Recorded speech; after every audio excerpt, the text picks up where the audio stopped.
नहमदुहु व नुसल्ली अला रसूलिहिल करीम अम्मा बाद फ़अऊज़ु बिल्लाहि मिनश शैतानिर रजीम बिस्मिल्लाहिर रहमानिर रहीम। आज की वीडियो में हम बात करेंगे कि अगर कोई शख्स ख्वाब में तोते को देख लेता है तो इसकी ताबीर क्या है।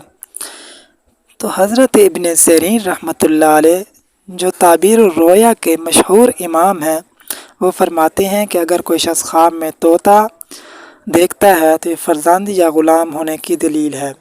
अगर कोई शख्स ख्वाब में देखे कि तोता उसके हाथ से उड़ गया है तो दलील है कि उसका फ़र्जंद या ग़ुलाम सफ़र को जाएगा। और अगर देखे कि तोता उसके साथ बातें करता है, दलील है कि ऐसी बात या काम करेगा कि जिससे लोग ताज्जुब करेंगे। और मादा तोती अगर वो देखता है ख्वाब में तो ये लड़की की दलील है।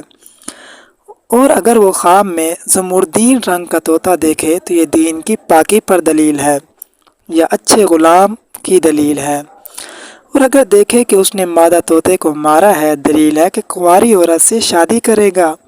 और अगर देखे कि उसके मुंह शर्मगाह से तोता निकला है, दलील है कि उसके यहाँ बेटा पैदा होगा जो उसकी शान में बुरी बातें कहेगा।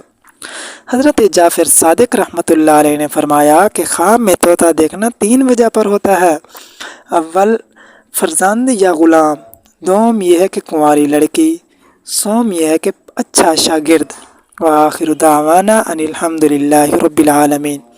अगर आप हज़रात को हमारी वीडियो अच्छी लगे तो हमारे चैनल को ज़रूर सब्सक्राइब कीजिएगा और वीडियो को लाइक कीजिएगा।